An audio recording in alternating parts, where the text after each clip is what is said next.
باقٍ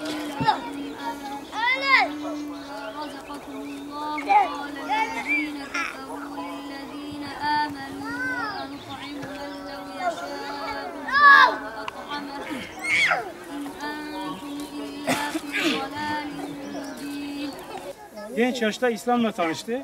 Bu İslam'la tanıştıktan sonra sanki çok erken bir şekilde şehit olacağını biliyor gibi bütün zamanını kendi davasına harcamaya başladı. Ve bu uğurda elinden gelen bütün çabayı sarf etti.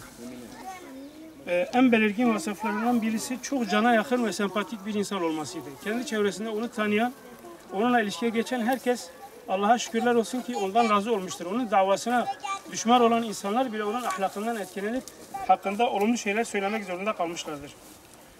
Küçük çocuklara karşı, gençlere karşı olan ilgisi apayrı bir şekilde zaten tezahür ediyordu. Fedakarlığı, mütevaziliği, samimiyeti ve ihlası davası için elinden gelen her şeyi en güzel şekilde yapmaya çalışması yine gözlerimizin önündedir. Camiye ve cemaate bağlılığı, itaati ve en belirgin özelliklerinden bir tanesi de yine davasını her şeyin üzerinde tutabilmesidir. Olayların en sıcak olduğu 92 yazı kendisinden bir hafta öncesinde şehit Molla Cüneyt şehit edilmiştir. Kızıltepe'de bölgede her tarafta olduğu gibi gergin bir ortam var. Kendisi o gün şehit olacağı gün şehit Lokman'la, sonradan şehit olacak Lokman'la beraber Şeyh Seyda Camisi denilen bölgeye doğru geliyorlar. Onları takip eden hain örgütün elemanları silahla bunlara sıkmaya başlıyorlar.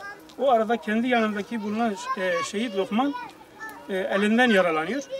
Tabi arkadaşına dönüp onu kurtarma şeyiyle dönerken bu sefer de ona sıkıyorlar.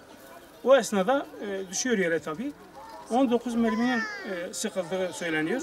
Kanlar içinde yerdeyken tekbirlerle kendi ruhunu Allah'a teslim etmiştir. Yani yıllardır yaşamış olduğu, istediği şehadeti Rabbim orada ona nasip etmiştir. Ve o şekilde kendi canını davası için feda etmiştir. Kendi inancına, kendi canını feda ederekten kurban etmiştir. Ve bizim gibi nice gafil insanın da bu davayı tanımasına ve kanıyla bu davayı bereketlendirmiştir. Rabbim bizi de onun yolundan, davasından ayırmasın. Bizi onun şefaatinden mahrum etmesin. Subhane Rabbike Rabbil İzzeti amma yasifun ve selamun alel murselin velhamdülillahi Rabbil alemin. El Fatiha mesela.